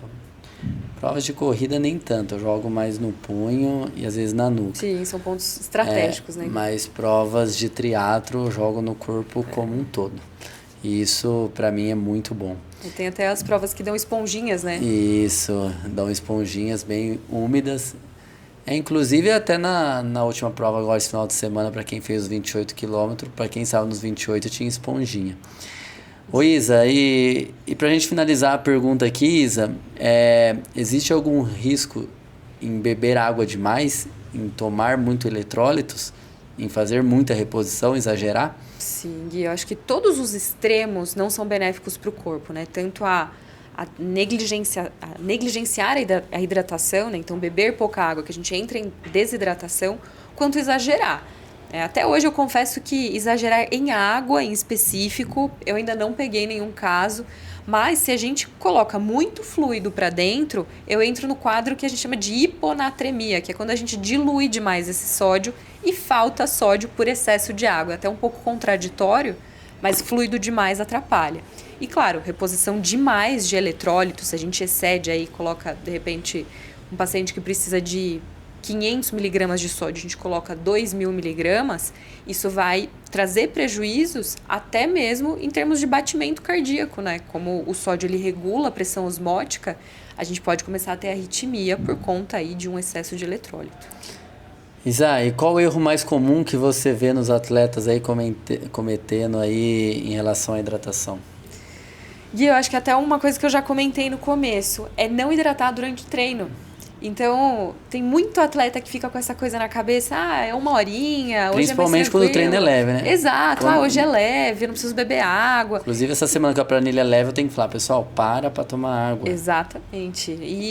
E a gente transpira, o corpo não sabe que hoje é prova e hoje é treino. Todo momento a gente vai transpirar. Eu falo por mim, eu tenho um hábito de tomar água a cada 15 minutos. Isso é treinado, é reloginho. Uhum. Às vezes a cada 20 no máximo. Mas se começa a chegar perto de 20 minutos, minha cabeça já começa a parar, minha performance começa a cair. Porque isso eu treinei há muito tempo, então hoje para mim é comum fazer isso. Exato. Então eu não consigo sair para correr 10 km sem água. Eu até saio, mas eu sabendo os pontos que eu vou parar e vou tomar água. Sim, isso é super importante, Gui. Tudo é treinamento, né? Eu brinco que dentro do triatlon a quarta modalidade devia ser a nutrição, porque sem a nutrição você não faz nenhuma das três. Show. Isa, agora eu quero deixar esse espaço aberto para você deixar, pode ser um conselho, pode ser uma mensagem, o que você quiser, para a galera que está assistindo aí, a gente ou está ouvindo, o que você pode falar para eles aí? Bom, acho que num contexto geral, graças a Deus, acho que a nutrição tem ganhado um espaço muito grande. As pessoas têm procurado cada vez mais uma alimentação saudável, um estilo de vida saudável. E eu acho que muita gente encana muito com essa coisa da performance. Se não for para eu correr super bem, eu não vou correr em momento nenhum. Até eu mesmo, o Gui briga comigo, em alguns momentos a gente faz isso. Mas coloquem o corpo de vocês em movimento. Acho que é uma dádiva a gente ter saúde. E esse corpo ele tá aí pra gente explorar, pra gente treinar. E sempre associar isso com uma alimentação adequada para você. Busque ajuda, busquem profissionais. Eu sei que a internet tem muita informação, mas cada organismo é único. E um último conselho, que puxando até um pouco para a minha área, atenção ao intestino de vocês. Eu acho que é um órgão um pouco negligenciado, a gente não se atenta aos sinais, mas cuidem da saúde como uma forma geral, olhem para o intestino. Olhe para o cocô, tá? Oh, exatamente. Eu não queria usar esse termo, mas resumidamente isso. Eu já esculacho. Né? É isso. Que ele é um órgão aí que absorve tudo, e se o intestino não estiver funcionando e você não absorver nada, até o meu trabalho vai por água abaixo. Não, mas é até engraçado, pessoal. Eu agora no ciclo do Ironman, eu tenho algumas manias. Primeiro, todo dia eu olho quanto tempo de sono eu dormi. Quando eu acordo, a primeira coisa que eu olho no relógio é segundo. E eu tenho um intestino tão regulado que eu acordo com tanta pressa de ir no banheiro, vocês não têm noção. É o tempo assim de eu correr na cozinha, colocar meu ovo para cozinhar e às vezes de não dar tempo de eu voltar. Porque assim, de tão regulado que tá. E toda vez que eu acabo de fazer cocô, eu olho o meu cocô pra ver como que ele tá. Porque ali ele diz muita coisa pra mim. Demais. Entendeu? A gente negligencia isso. Então eu aprendi duas coisas, assim, controlar bastante o sono e essa questão. É isso mesmo, Gui. Isa, muito obrigado. Obrigada, Valeu demais Gui. por participar aqui do GraiCast. Prazer. Valeu demais, tá? Obrigadão. Obrigada, Gui. Até a próxima. Até.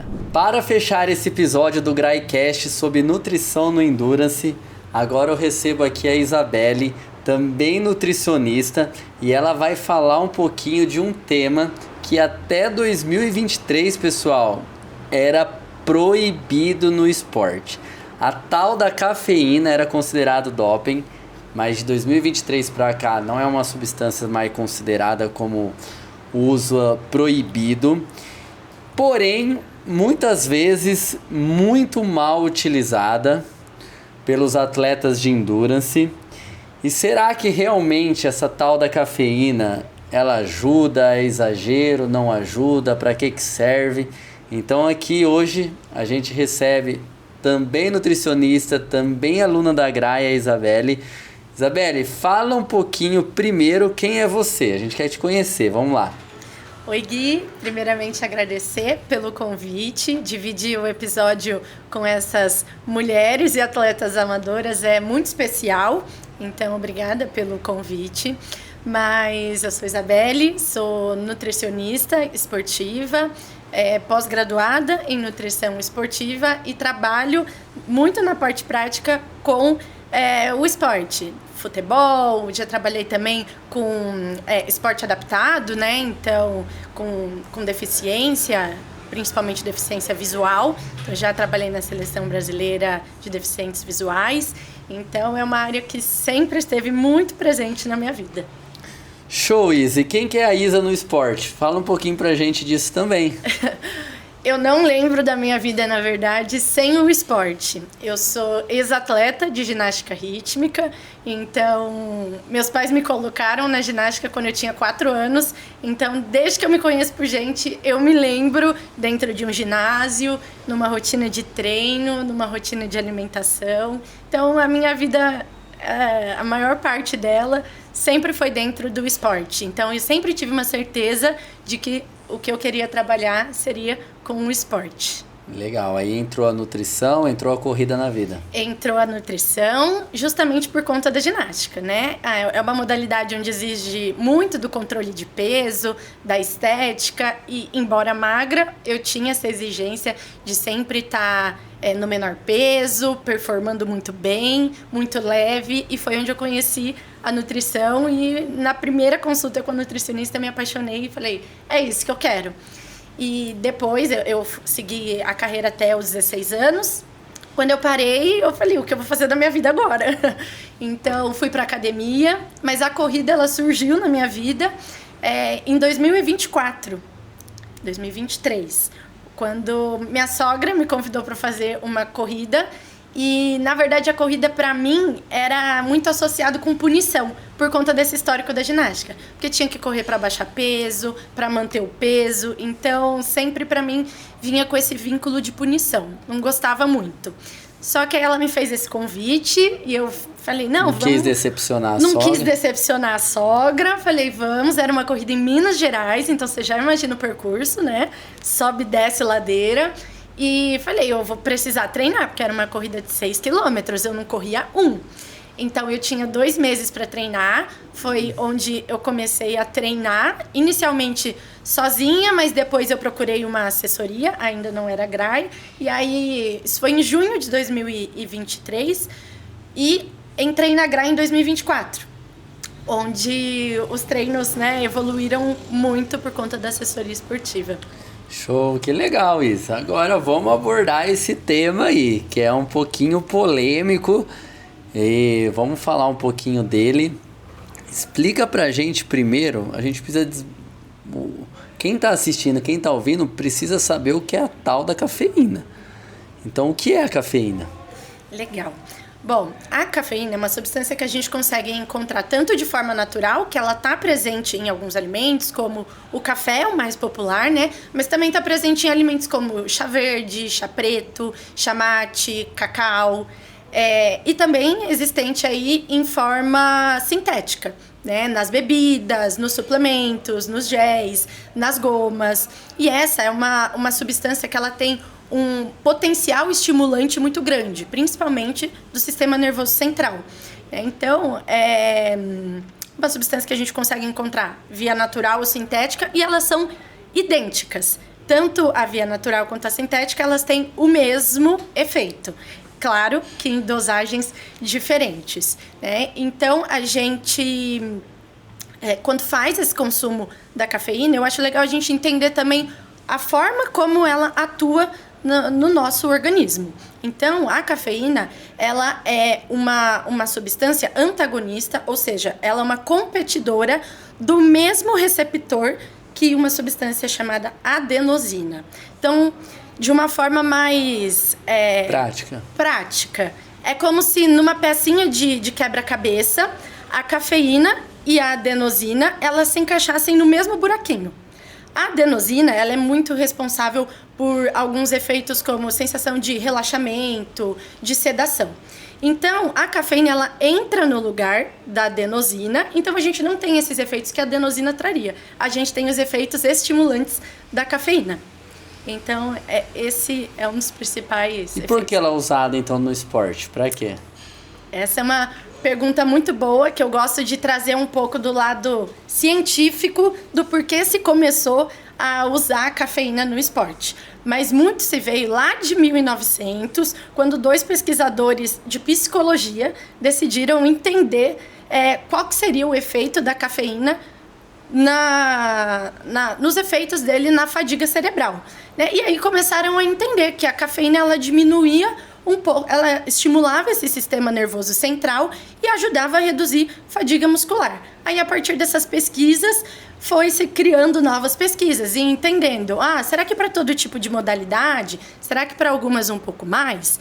Né? Então, no esporte, o que hoje já é muito concreto dentro da literatura científica, até mesmo a gente tem essa diretriz, né, da Associação Australiana de Esportes, que coloca a cafeína como um nível A de evidência dentro do esporte. Então, existe uma base científica muito grande para sustentar de que a cafeína tem um potencial ergogênico, que traz melhora dentro da performance esportiva, por conta desse efeito estimulante no sistema nervoso central. Então, ela ajuda muito a diminuir percepção de esforço, e isso nós corredores gostamos muito, né? De diminuir essa percepção de esforço e de retardar a fadiga por conta de alguns efeitos fisiológicos, né? Então, de melhorar a contração muscular, principalmente. Também. Melhora o foco também, né? Melhora o foco, a atenção. E por causa desses benefícios no esporte, por muito tempo ela foi proibida, né? E hoje a situação atual dela não é proibição, isso há muito tempo, há mais de 20 anos já. Porém, o órgão que gera o antidoping, ele faz um monitoramento constante, né? Então, por ser algo estimulante, existe um teto, não existe? Existe, Gui. E esse... Vamos falar então desse teto, porque assim, não é chegar... Porque assim, o simples que a gente vê no dia a dia. Tem gente que não pode tomar café depois da tarde para noite porque estimula a um nível tão alto que não consegue dormir. Eu fico imaginando no exercício. O excesso, ele, em vez de trazer benefício, pode trazer risco. Então, como que é esse uso da cafeína hoje em dia? Legal.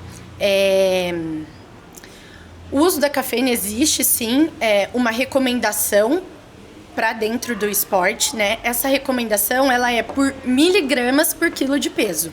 Então, a recomendação é de 3, 4 a 6 miligramas por quilo de peso, que numa forma bem generalizada, daí de 200 a 400 miligramas por dia. Então, esse é o teto, né? 400 miligramas. Acima disso, a gente já começa a ver muita associação com os efeitos colaterais da cafeína. E você tocou num ponto muito importante, que é esse histórico como uma substância proibida. E, de fato, ela foi, até 2004, ela estava presente lá na lista da WADA como uma substância controlada. Então, existia um limite que ela podia estar presente. E, depois disso, ela foi retirada dessa lista de controle, mas ela ainda é uma substância em observação.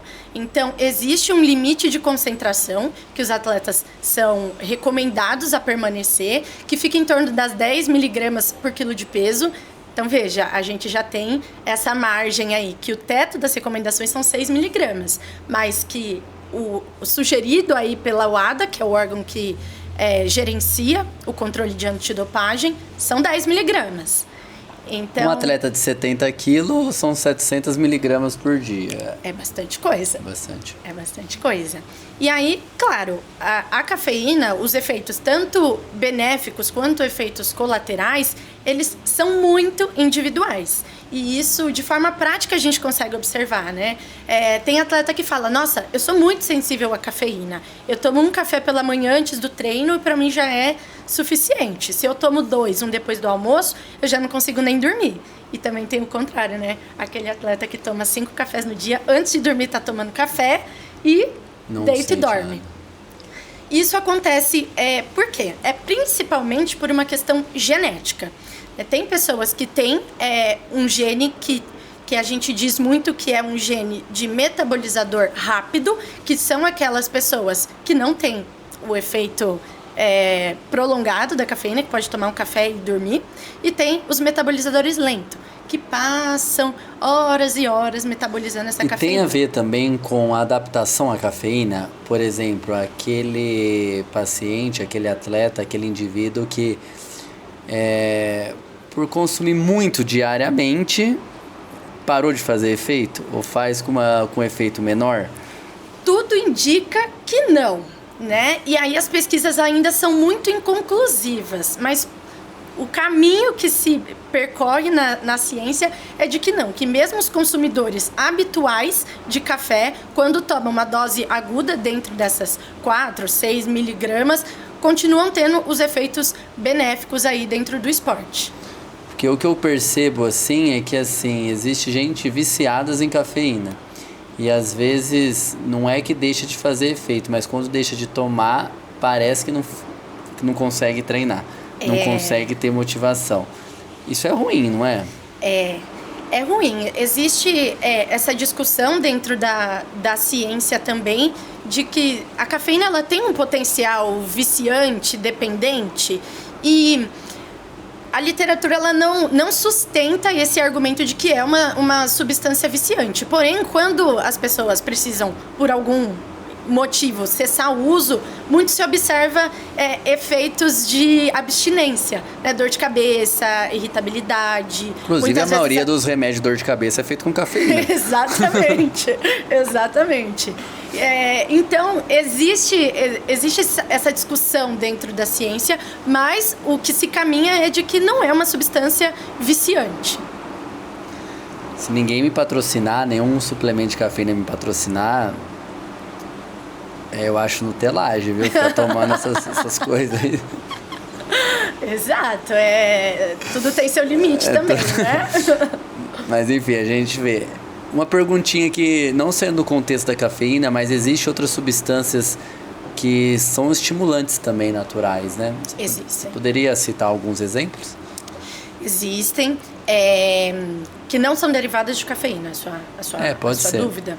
Tá, mas, por exemplo, o próprio nitrato, que é derivado da beterraba, né? É uma substância estimuladora. E também tem alguns da linha que a gente chama dos nootrópicos, que eles têm essa capacidade de estimular o sistema nervoso central. Essa é uma via de suplementos que é muito utilizada, por exemplo, em modalidades esportivas, tipo gamers, que precisa muito do foco da concentração.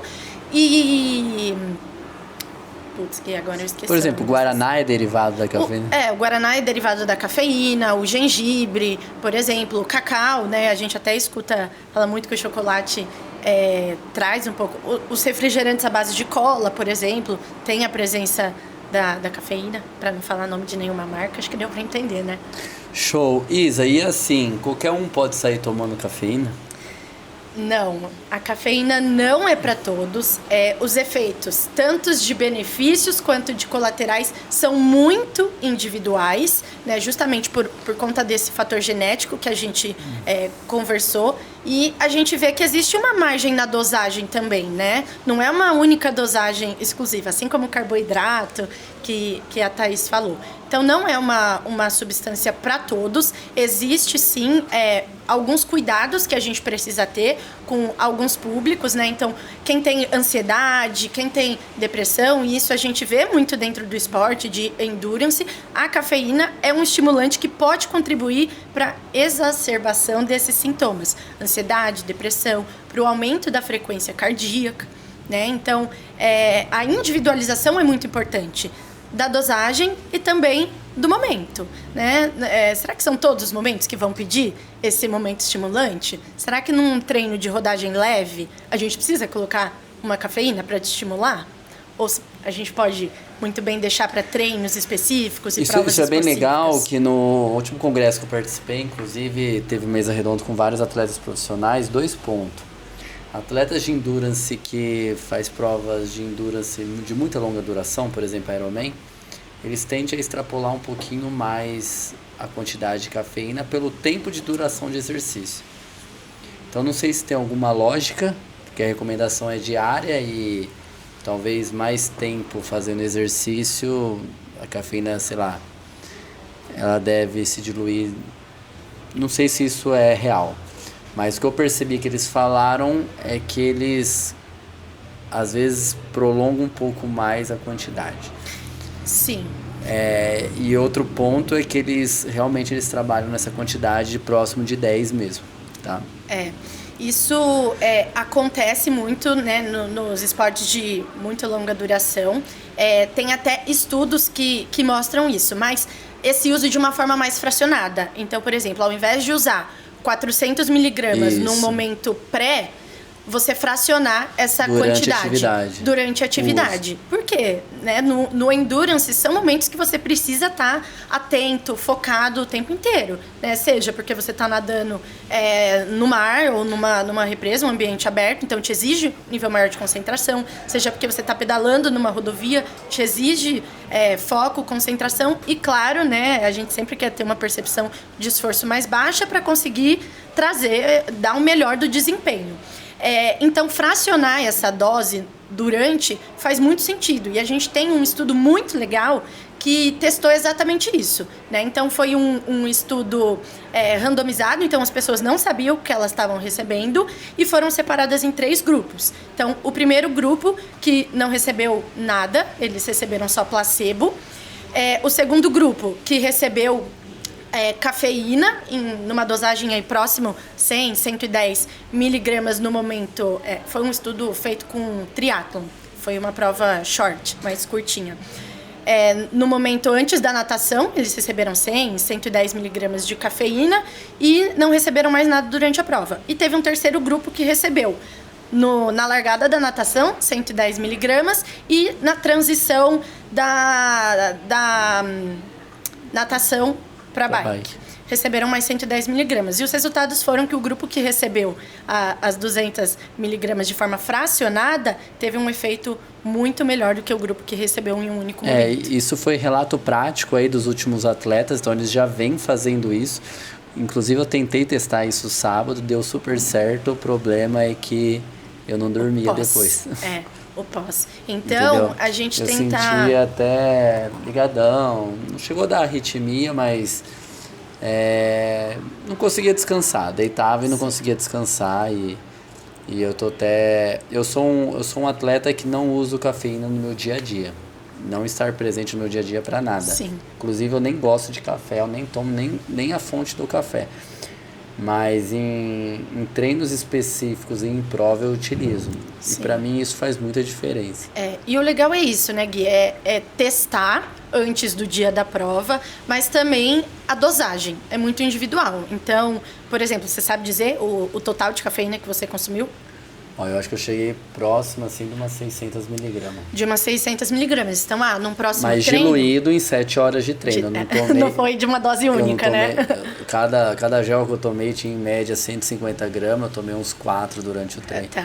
Então, o legal é isso. Cada 2 horas, em média. Num próximo treino, testar com uma dosagem um pouquinho menor. Porque existe essa curva. Quanto mais cafeína, mais...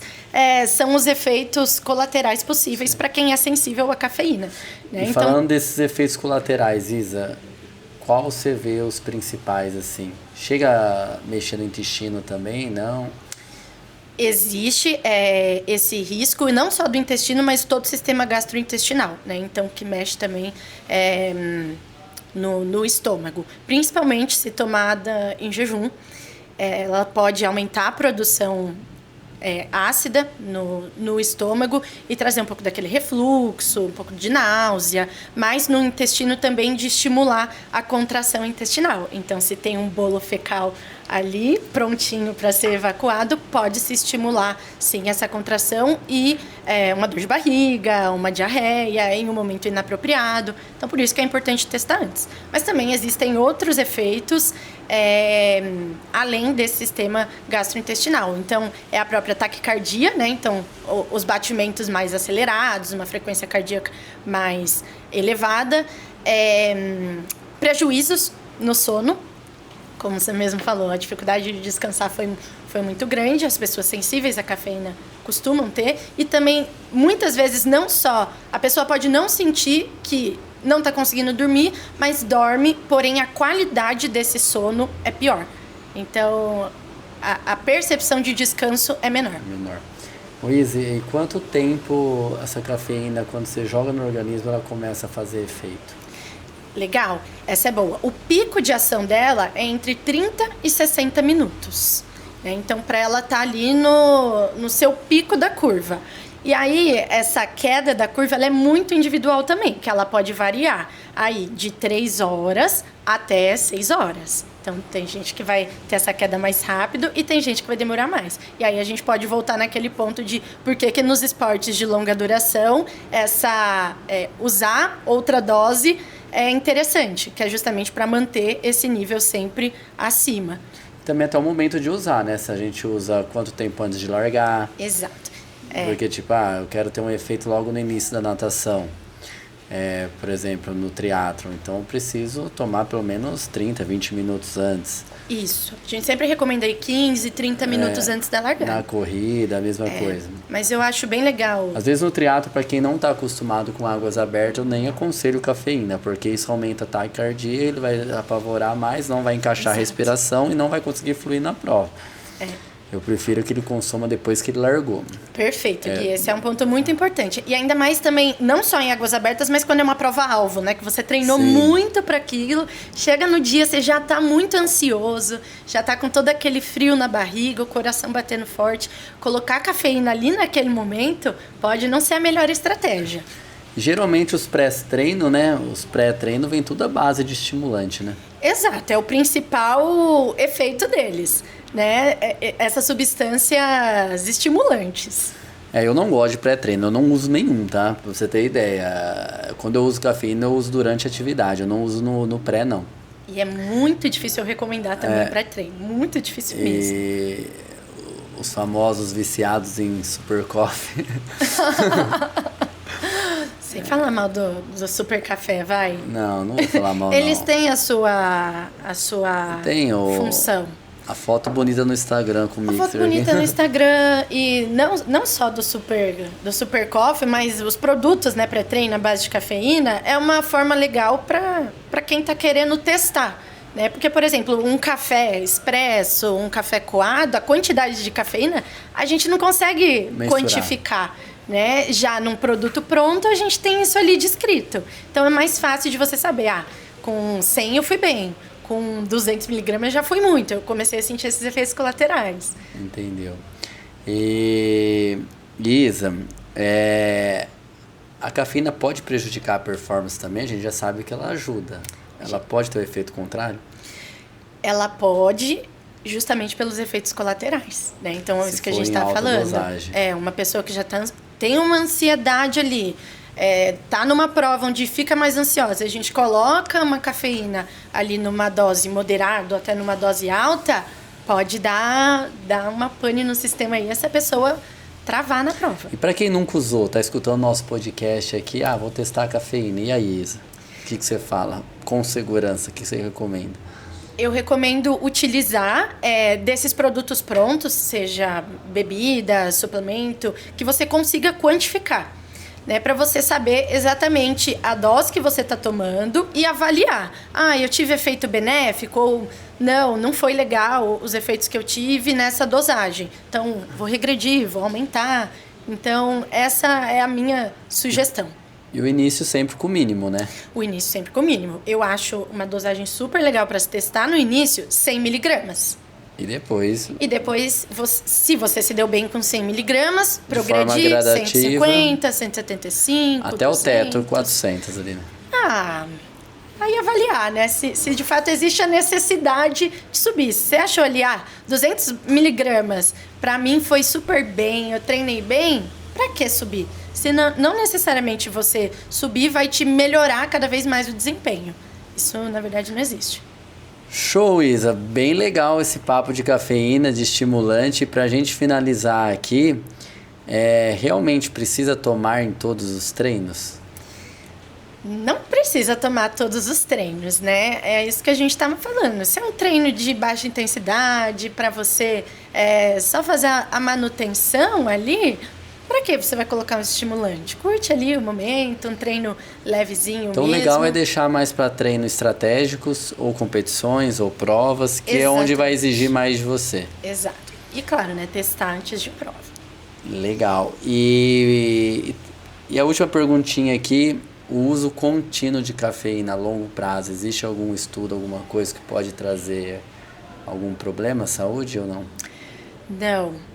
A gente não tem ainda essa evidência. E, na verdade, o que a gente tem é que alguns derivados da cafeína de forma natural, o próprio café, o cacau, eles têm propriedades além da cafeína que são muito benéficas para a saúde, né? Então, antioxidantes. No café a gente não tem só a cafeína. Tem coisas ali muito benéficas também. Então, a longo prazo, parece ser um suplemento seguro, mesmo para os consumidores regulares. Show, Isa. Se você puder dar um conselho simples aí pra galera que vai começar a usar a cafeína aí, qual seria? Bom, meu principal conselho seria seja cauteloso, né, ou cautelosa, entenda a quantidade que para você é benéfica ou não, o momento e a tolerância individual, né? Avaliar se o treino pede ou não um estimulante, se naquele momento vai ser bem-vindo ou não, o intestino está saudável, coisa que as meninas falaram bastante para suportar esse intestino. A prioridade agora é descanso, treininho de manutenção. Para que um estimulante?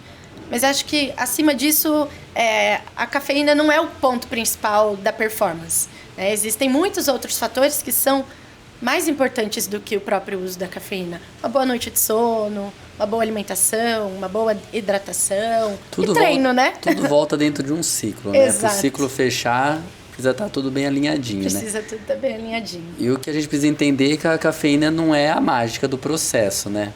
Mas quando bem utilizada, ela pode ser uma aliada muito boa, entendeu? Pode gerar, assim, performance. O problema é usar sem critério, né? Sem critério, sem base alguma.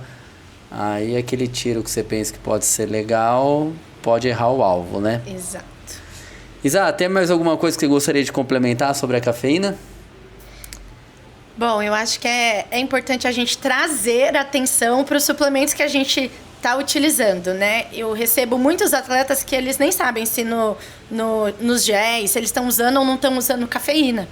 E eu acho isso algo alarmante, né? Até porque existe um limite para ser consumido, então a gente ter atenção, esse suplemento tem cafeína, esse não tem, entender a dosagem presente em cada suplemento para a gente usar de forma consciente também, né? Então, acho que essa atenção, procurar uma orientação para o uso, né, em que momento usar, se antes, durante do treino, se faz sentido para essa prova, para esse treino, é extremamente importante. Buscar a ajuda do coach, dos nutricionistas, um suporte profissional é sempre a melhor alternativa.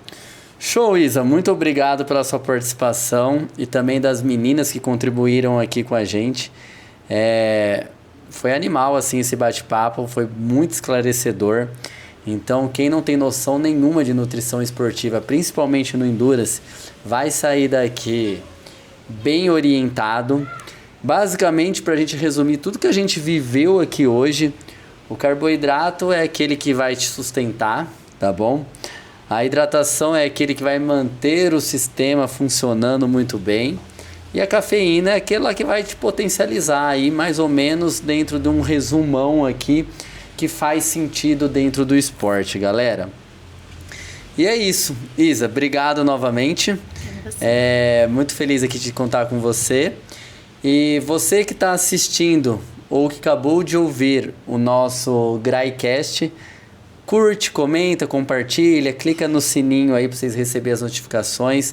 Levem esse conteúdo, levem essa mensagem para outras pessoas, que vai ajudar muita gente. Muito obrigado pela audiência, até um próximo episódio. Ficamos aqui com o GraiCast. Até mais. Tchau, tchau.